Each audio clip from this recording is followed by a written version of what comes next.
شرور أنفسنا وسيئات أعمالنا من يهده الله فلا مضل له ومن يضلل فلا هادي له أشهد أن لا إله إلا الله وحده لا شريك له وأشهد أن محمدا عبده ورسوله صلى الله عليه وعلى آله وصحبه وسلم تسليما كثيرا يا أيها الذين آمنوا اتقوا الله حق تقاته ولا تموتن إلا وأنتم مسلمون أما بعد فإن أصدق الحديث كتاب الله وخير الهدى هدى محمد صلى الله عليه وسلم وشر الأمور محدثاتها فإن كل محدثات بدعة وكل بدعة ضلالة وكل ضلالة في النار. Ikhwani wa akhwati finnar rahimani wa rahimakumullah wa barakallahu fikum.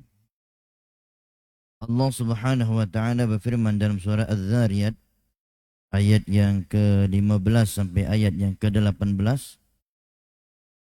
Innal muttaqina fi jannati wa uyun. Sesungguhnya orang-orang yang bertakwa fi jannati wa uyun. Mereka kata Allah tinggal di dalam surga wa uyun dan tinggal di dekat mata air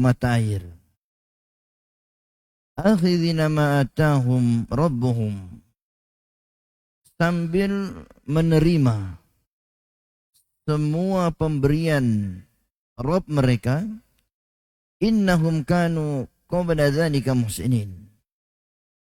Dikarenakan dahulu mereka adalah orang yang suka berbuat baik. Jadi ciri-ciri penghuni surga yang pertama kata Allah muhsinin. Orangnya muhsin. Jadi mudah-mudahan setiap muhsinin masuk ayat ini. Itu sudah jadi muhsinin belum? Karena muhsinin ini agak lain. Kalau di kita ini kalau muhsinin itu donatur biasanya. Memang terkenal demikian. Orang yang dermawan disebut dengan orang yang muhsin. Makanya orang yang suka dermawan, mendermakan hartanya, donatur, itu disebut muhsinin. Karena memang ihsan, kebaikan yang sangat berat, itu mendermakan hartanya. Sangat berat mendermakan harta. Kenapa demikian? Karena memang harta itu sangat dicintai manusia. Sesuatu yang sangat dicintai itu sangat sulit untuk berbagi. Antum cinta sama istrinya? Cinta tidak? Jangan ditanya. Mau tidak berbagi? Seandainya boleh dalam Islam berbagi, mau tidak? Mau. Begitulah konsekuensi kalau mencintai sesuatu. Sulit berbagi. Semakin besar kecintaan seseorang, semakin dia sulit berbagi. Makanya orang-orang yang bisa mengalahkan bakhilnya, maka pantaslah mereka disebut dengan muhsinin. Kanu yang kedua, ciri-ciri orang yang tinggal di surga, kanu qalilan minal laili ma yahja'un. Mereka itu kata Allah kalau di waktu malam sedikit tidurnya. Kalau jamaah banyak tidur apa sedikit? Muhsinin tidak.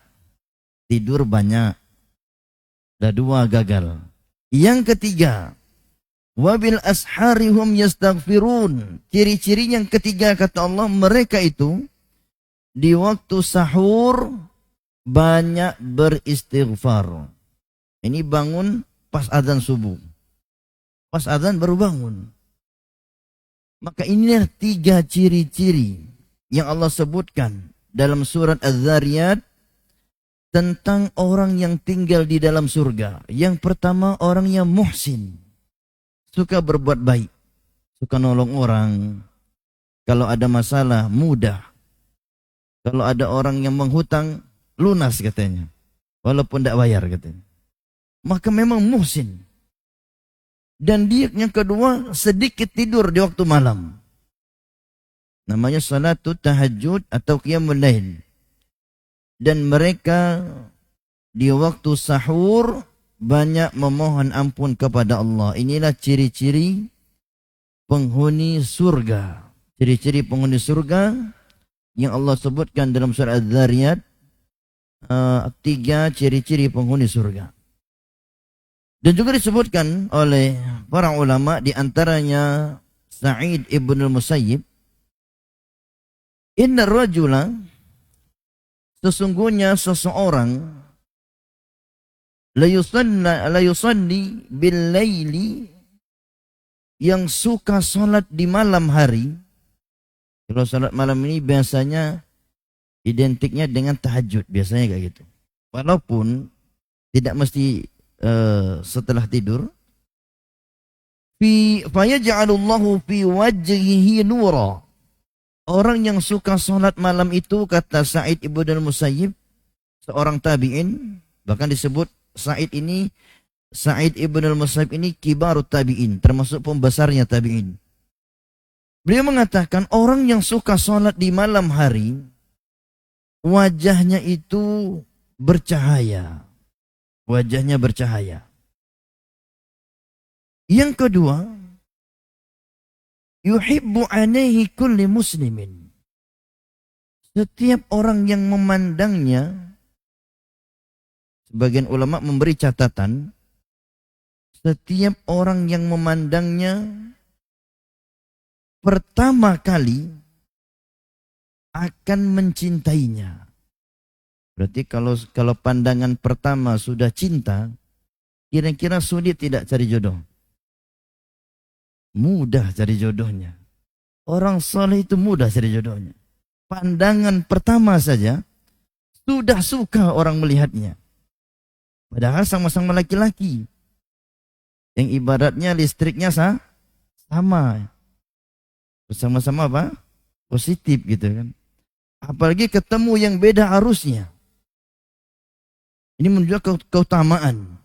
Orang yang salat malam, setiap muslim, kata Sa'id ibn Musayyib, akan mencintainya ketika pertama kali melihatnya. Dikasih catatan sama beliau. Karena terkadang ada orang kalau dipandang berkali-kali tidak lagi cinta dia.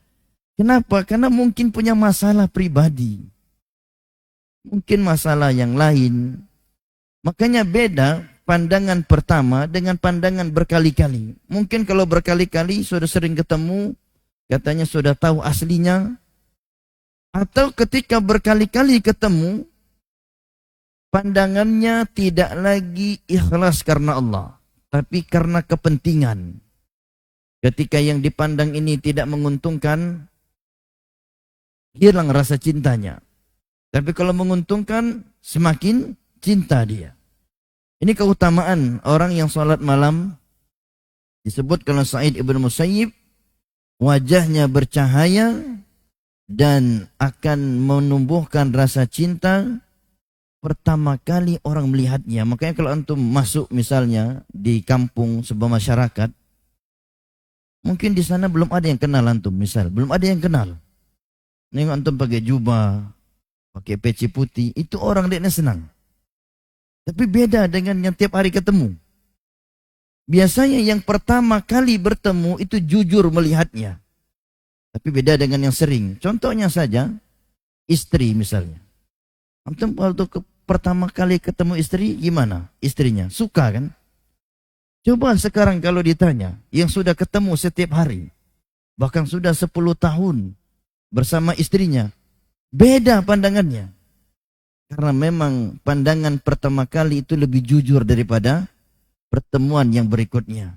Ini keutamaan seseorang yang melakukan salat malam akan diberi yang namanya cahaya dan ditumbuhkan rasa cinta di hati-hati manusia pertama kali bertemu dengannya. Dan juga salat malam ini disebutkan oleh Amr ibn al-Aus, pahalanya 10 kali lipat. Satu rakaatnya sama dengan 10 rakaat salat sunnah di siang hari. Jadi kalau antum bisa salat malam 10 rakaat, itu sama dengan 100 rakaat di siang hari. Kalau antum bisa salat malam 11 rakaat, sama dengan setara dengan salat di siang hari sebanyak 110 rakaat. Maka ini keutamaan bagi orang-orang yang bisa melaksanakan salat malam, maka lakukanlah salat malam walaupun hanya 1 rakaat atau mungkin hanya 2 rakaat ditambah 1 salat witirnya. Sekarang kita masuk pembahasan meninggalkan dakwah membawa petaka atau musibah. Allah Subhanahu wa taala berfirman dalam surah Al-Maidah ayat 78 sampai ayat 79. Lu'ina alladhina kafaru min bani Israil. Sesungguhnya orang-orang kafir dari kalangan Bani Israel dilaknat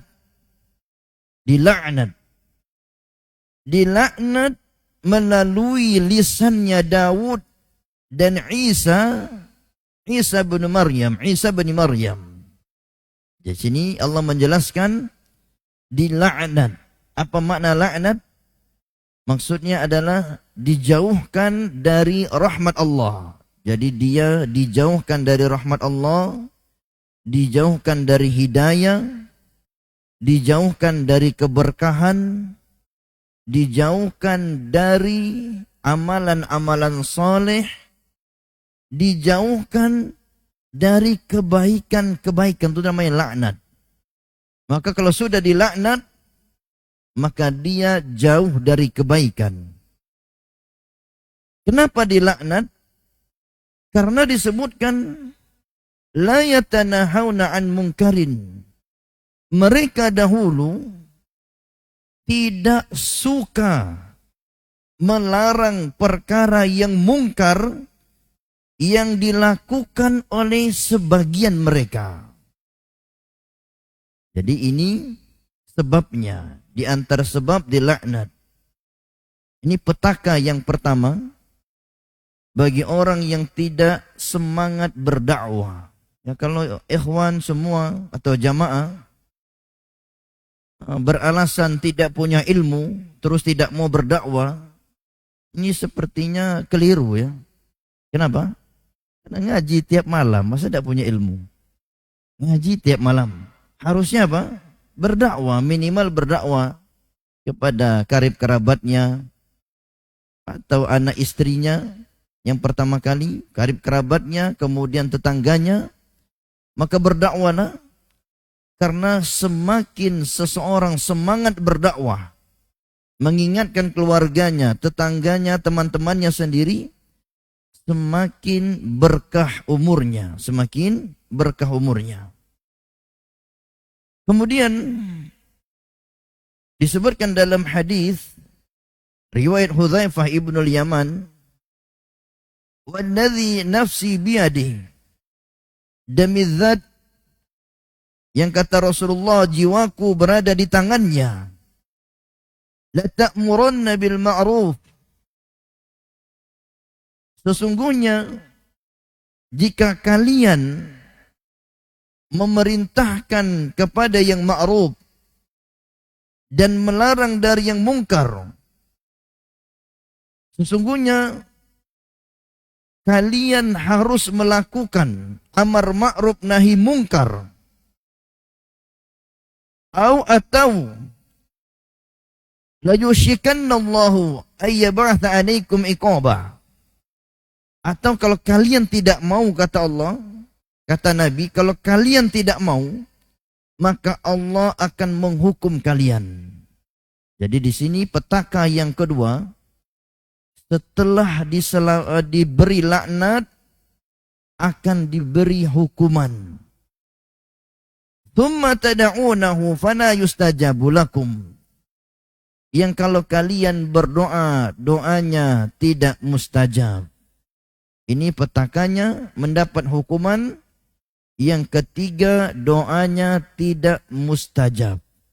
Yang pertama tadi dilaknat. Yang kedua akan mendapatkan sanksi iqab, balasan. Yang ketiga, doanya tidak mustajab.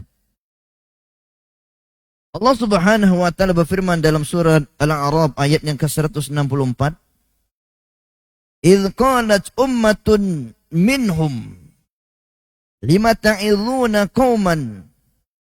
Dan ingatlah, kata Allah, ketika suatu kaum di antara mereka berkata, "Mengapa kalian tetap menasihati orang-orang yang akan dihancurkan oleh Allah?" Jadi sudah tahu nih kaum ini bakal binasa. Sudah tahu kaum ini sebentar lagi apa? Akan hancur. Akan binasa. Seperti kaumnya siapa? Kaum Nabi Nuh, kaum Nabi Lut. Sudah tahu bakal hancur. Karena malaikat sudah pamit. Pamit ngapain? Pamit untuk menghancurkan negeri kaum Nabi Lut dan negeri kaum Nabi Nuh ini. Kenapa kalian tetap menasihati, mengingatkan, padahal kaum itu sebentar lagi hancur dan mendapatkan siksa yang keras? Maka mereka menjawab, qalu ma'dziratan ila rabbikum. Kami akan tetap menasihati. Walaupun kalian tidak mau mengikuti, walaupun kalian bakal hancur dan binasa dengan siksa Allah, karena ma'dziratan ila rabbikum, agar kami punya alasan kalau bertemu Allah. Jadi dakwah itu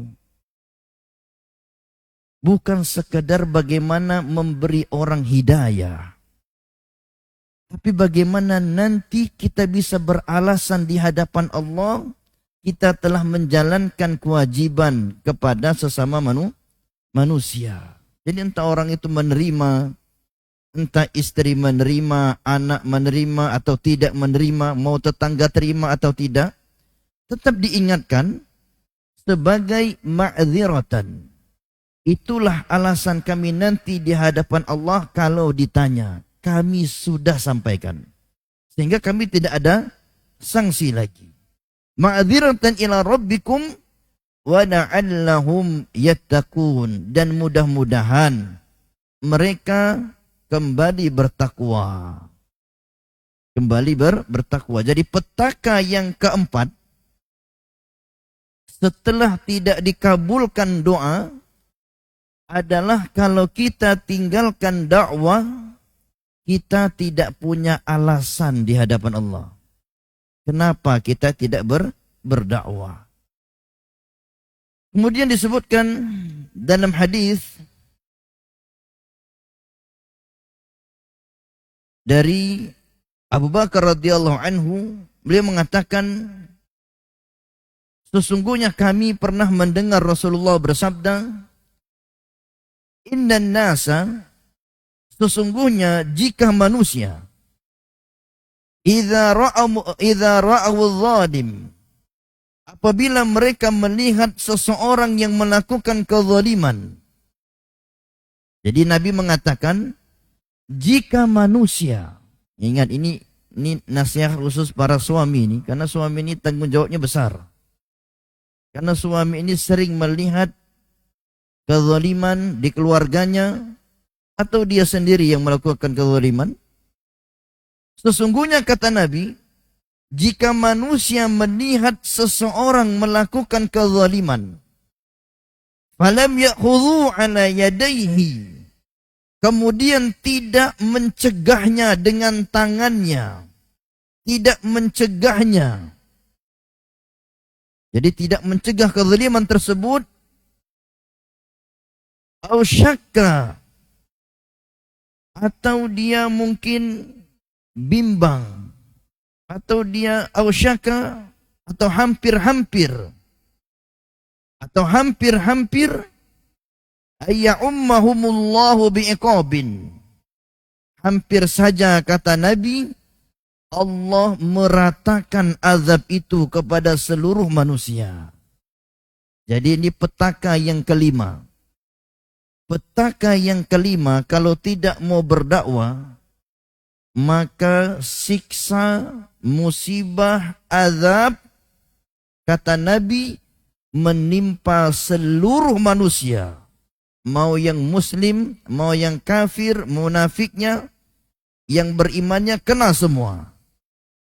Ini petakannya akan menimpa seluruh manusia. Dan juga disebutkan dalam hadis dari Nu'man bin Bashir, Rasulullah sallallahu alaihi wasallam bersabda, perumpamaan orang yang menjaga larangan-larangan Allah dan orang yang terjatuh di dalamnya. Jadi orang yang meninggalkan dosa dan orang yang melakukan dosa. Jadi perumpamaan orang yang berbuat dosa dan orang yang meninggalkan dosa. Itu perumpamaannya seperti kaum yang sedang mengundi untuk mendapatkan tempat masing-masing di dalam kapal. Jadi ibaratnya antum sekarang satu kapal dengan para pendosa. Kira-kira dari pendosa itu ada yang mungkin di tingkat yang pertama, kedua, ketiga, karena kapalnya bertingkat-tingkat. Jadi ibaratnya orang mukmin dengan orang kafir, pelaku maksiat dan pelaku dosa dan orang-orang yang meninggalkannya, itu ibaratnya dalam satu kapal sedang mengundi di mana tempat mereka. Apakah di tingkat yang pertama, kedua, ketiga, keempat di dalam kapal tadi.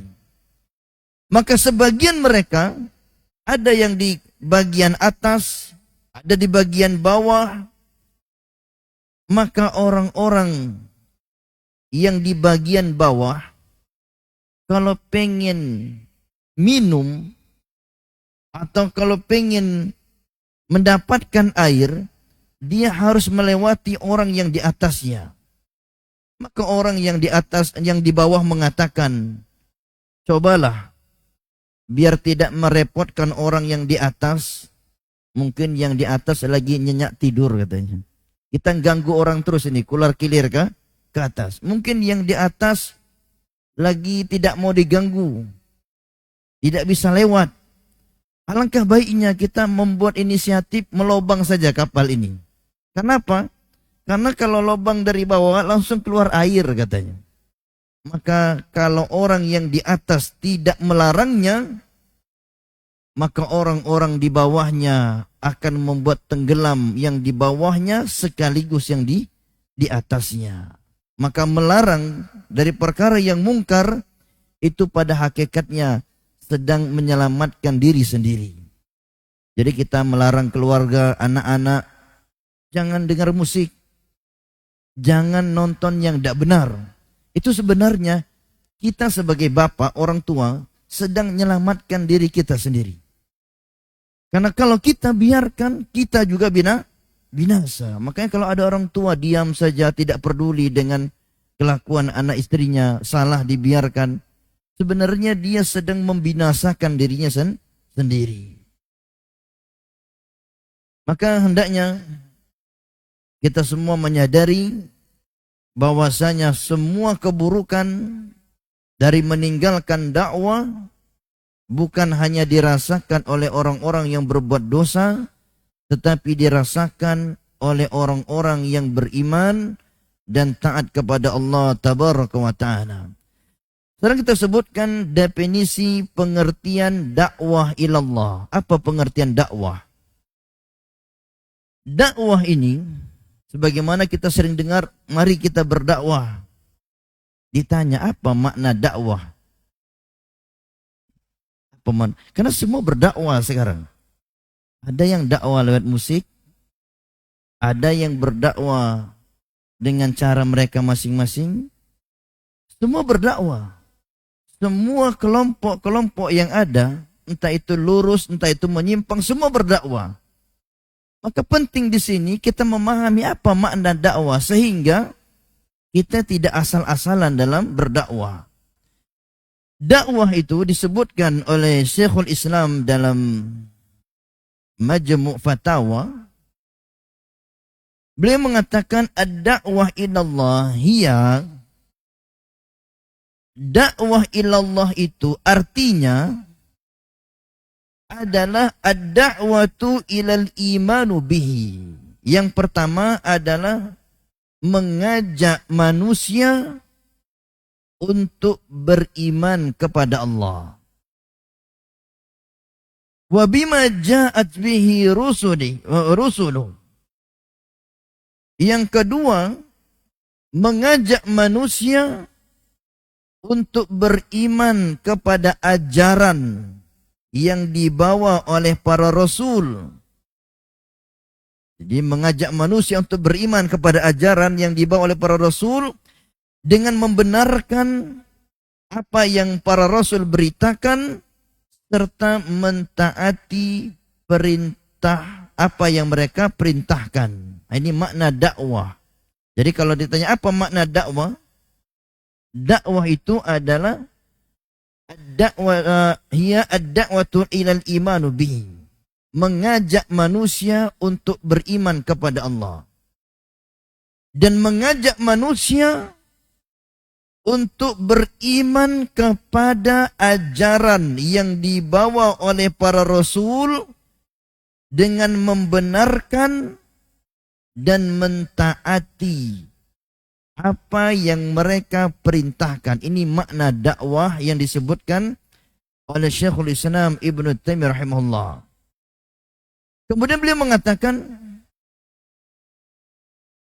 وَذَلِكَ يَتَضَمَّنُ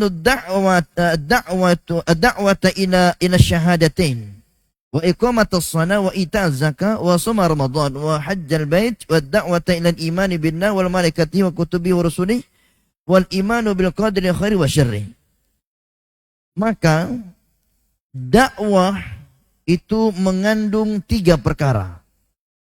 Jadi kalau kita ingin berdakwah, maka dakwah itu jangan kosong dari 3 perkara. Yang pertama, dakwah itu tujuan utamanya adalah mengajak manusia kepada rukun Islam. Itu tujuan utama dakwah.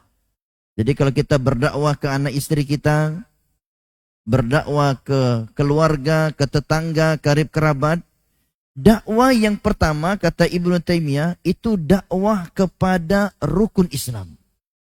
Jangan yang macam-macam dulu. Antum sudah macam-macam dakwahnya. Akhirnya apa? Rukun Islamnya tidak paham. Kemudian dakwah yang berurusan disampaikan apa? Kata yang didakwahi, ini bukan zamannya lagi katanya. Maka mulai dari apa? Mulai dari rukun Islam. Kemudian yang kedua, dakwah itu kata Ibnu Taimiyah rahimahullah adalah kandungan yang kedua atau inti yang kedua dari dakwah adalah mengajak kepada rukun iman. Jadi ini tertib urutan dakwah. Jadi setelah rukun Islam mengajak kepada rukun iman. Kemudian yang ketiga, wal ihsan, mengajak manusia untuk berbuat ihsan. Untuk mengajak manusia untuk berbuat ihsan agar mereka beribadah kepada Allah seolah-olah mereka melihatnya. Nah, jadi inilah tiga inti dari perkara yang didakwahkan oleh setiap orang yang ingin berdakwah. Jadi kalau antum masuk kampung, jangan dulu ngajari homer haram, nanti dulu. Jangan ajari dulu yang mereka itu biasa melakukannya, yang suka mereka lakukan dari perkara-perkara mungkin perkara-perkara seperti homer atau musik. Kalau kita langsung mulai dari sini, berarti metode dakwah kita sudah menyalahi dakwahnya para nabi dan rasul. Maka urutan yang pertama, kalau antum masuk ke daerah pedalaman, misalnya Arab Badui atau pedalaman orang kubu, ajarkan yang pertama kata Ibnu Taimiyah rukun Islam dulu. Kalau mereka sudah terima rukun Islam, ajarkan rukun iman. Sudah terima rukun iman, ajarkan ihsan. maka semua yang setelahnya jadi mudah. Kenapa sekarang dakwah jadi sulit? Yaitu karena kita tidak berurutan dakwahnya. Ketemu tetangga yang dilarang apa? Rokoknya dulu. Berhentilah merokok katanya. Orang tiap hari kerjanya merokok. Memang senangnya rokok. Harusnya yang paling kita getol mengajaknya adalah meluruskan rukun Islamnya dulu. Tapi ternyata urutan dakwah ini sudah banyak melenceng. Dan ini banyak terjadi ya. Kita terkadang dakwahnya kadang langsung ke puncaknya. Langsung ke ihsan. Suruh dia beribadah seperti melihat Allah. Padahal rukun Islam, rukun imannya masih sangat lemah sekali. Sangat lemah. Maka 3 tingkatan ini merupakan urutan dakwahnya para nabi dan rasul. Jadi para nabi dan rasul itu urutan dakwahnya seperti ini. Diajarkan dulu rukun Islam, kemudian rukun iman, kemudian ihsan. Sehingga para sahabat itu ketika dilarang jangan minum khamar, jangan berjudi, langsung dibuang ke tengah jalan. Kenapa? Karena rukun Islamnya sudah bagus. Rukun imannya lumayan. Ihsannya luar biasa. Makanya ketika suruh buang khamar, mereka seketika itu juga ketika turun ayat khamar, mereka langsung buang khamar itu sampai membasahi jalan-jalan Madinah.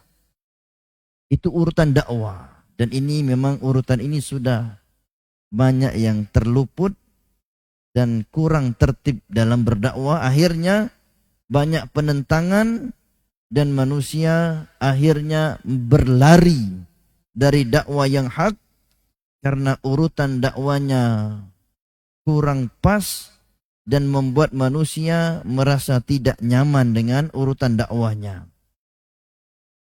Kemudian kita sebutkan di sini beberapa keutamaan dakwah ilallah. Berdakwah kepada Allah memiliki keutamaan yang luar biasa. Bahkan disebutkan oleh para ulama berdakwah itu termasuk ketaatan yang paling tinggi. Jadi kalau antum ingin berdakwah, pertama dengan siapa? Keluarganya dulu. Ketaatan paling tinggi. Jadi jangan dikira taat itu sholat, bukan ya. Di antaranya berdakwah adalah bentuk ketaatan yang paling tinggi. Kemudian disebutkan oleh Imam Asy-Syaukani, tidak ada yang lebih baik daripada berdakwah. Sampai demikian beliau mengatakan, tidak ada yang lebih baik di dunia ini daripada berdakwah. Makanya kalau antum diajak berdakwah, mungkin acara tabligh akbar, maka pada asalnya kalau bisa semangat. Itu amalan terbaik manusia. Amalan terbaik ini dilakukan pertama kali oleh manusia terbaik dari kalangan para nabi dan rasul. Maka yang lebih jelas dari jalannya dan tidak ada yang lebih banyak pahalanya. Bahkan kata Imam Syaukani, amalan yang paling banyak pahalanya adalah berdakwah. Jadi kalau ditanya amalan apa yang paling banyak? Salat, haji, zakat, apa umroh? Kata Imam Syaukani, amalan yang paling banyak pahalanya berdakwah ilallah. Maka antum kalau diajak berdakwah, ikut andil dalam dakwah, itu kesempatan mengumpulkan pahala sebanyak-banyaknya. Bayangkan kalau misalnya dimudahkan acara tabligh akbarnya misalnya, yang hadir ribuan, antum bisa dapatkan pahala setiap orang yang datang, walaupun duduknya di luar masjid. Terkadang gitu ya. Kemudian berdakwah ini, keutamaan berikutnya adalah sebab-sebab datangnya kemenangan. Kalau kita ingin menang menghadapi orang kafir, menghadapi orang munafik, menghadapi orang-orang yang berbuat dosa dan maksiat, cara menangnya adalah berdakwah. Disebutkan dalam surat Muhammad ayat yang ke-7. Ya ayyuhalladzina amanu in tansurullaha yansurkum wa yutsabbit aqdamakum. Wahai orang-orang yang beriman, tolonglah agama Allah, Allah akan menolong kalian. Kalau Allah sudah menolong, kira-kira menang apa kalah? Menang. Pasti menang. Kenapa Allah menolong? Karena kalian menolong agama Allah dengan berdakwah. Jadi orang-orang yang berdakwah, menolong agama Allah, menolong keberlangsungan adanya dakwah ilallah, maka mereka akan ditolong di alam kuburnya. Ditolong setelah bangkit dari kuburan. Ditolong di padang mahsyarnya. Dan ditolong dari siksa api neraka. Kemudian di antara keutamaan berdakwah berikutnya adalah Allah dan Allah, para malaikatnya, dan penduduk langit serta penduduk bumi akan bersolawat kepada orang-orang yang berdakwah. Makanya antum semua harus bersemangat berdakwah, akan bersolawat, mendapatkan solawat dari Allah, dari malaikat, dari penduduk langit dan penduduk bumi. Disebutkan dalam hadis, Nabi mengatakan, innallaha wa malaikatahu wa ahlus samawat wal ard hatta namlah fi hujriha. Sesungguhnya Allah dan para malaikat, penghuni bumi, penghuni langit, sampai semut yang ada di lubang, sampai ikan yang ada di kedalaman air, akan bersolawat kepada orang yang mendakwahkan manusia, mengajarkan manusia kebaikan. Ini keutamaannya. Kemudian di antara keutamaan berikutnya adalah dakwah itu keutamaannya jalan menuju terwujudnya perbaikan umat. Jalan menuju terwujudnya perbaikan umat. Sebagaimana ucapan Imam Malik, la yasluh akhiru hadhihi al-ummah illa bima saluha bihi awwaluha. Akhir umat ini tidak akan menjadi baik kecuali dengan cara, menggunakan cara yang telah digunakan untuk memperbaiki generasi awal. Kalau ditanya apa yang memperbaiki generasi awal, adalah dakwah. Maka umat yang akhir ini tidak akan baik kecuali dengan berdakwah. Jadi kalau ingin memperbaiki umat, adalah dengan semangat berdakwah ilallah. Kemudian hendaknya kita semua, dakwah yang pertama kali adalah kepada keluarga. Jadi kadang kita ini menyedihkan ya. Kadang kondisi keluarga kita menyedihkan.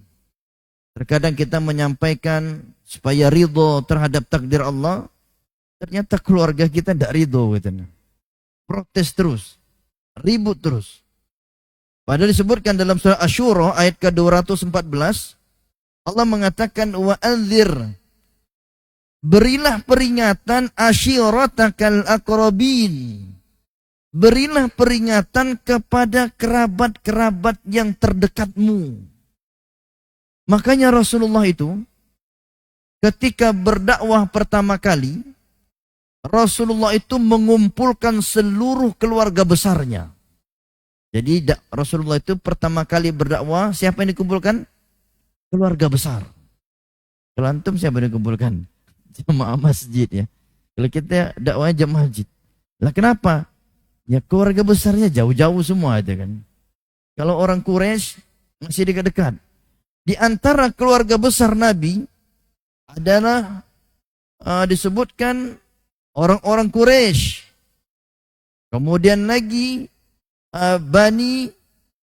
disebutkan Bani Abdi Manaf. kemudian lagi bani-bani setelahnya, banyak sekali. Intinya Rasulullah mengumpulkan mereka semua sambil mengatakan kepada mereka, sesungguhnya saya tidak bisa menolong kalian di hadapan Allah. Nih, Nabi mengatakan dikumpul keluarganya, sesungguhnya aku, kata Nabi, tidak bisa menolong kalian di hadapan Allah. Maksudnya apa? Ya beramallah masing-masing. Apalagi sekedar keluarga kiai, keluarga ustadz. Kalau keluarga Nabi saja, Nabi katakan aku tidak bisa menolong kalian.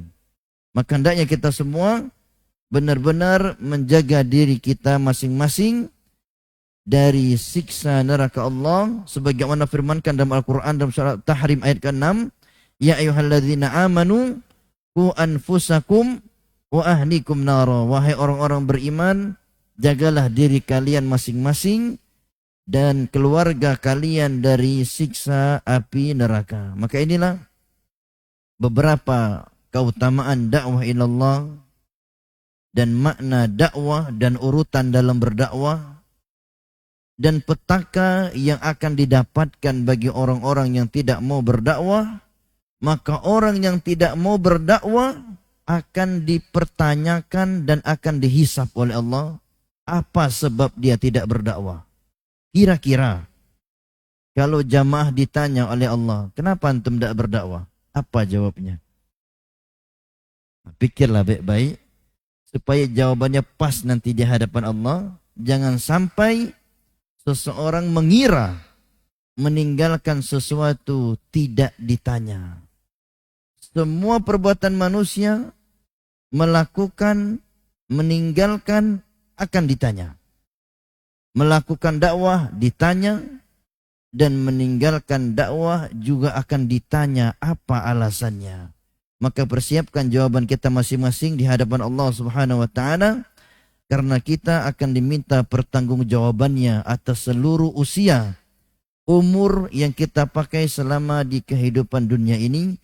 Wallahu ta'ala alam bissawab. Naktafi bihadza. Subhanakallahumma wa bihamdika asyhadu an la ilaha illa anta astaghfiruka wa atubu ilaik. Assalamualaikum warahmatullahi wabarakatuh.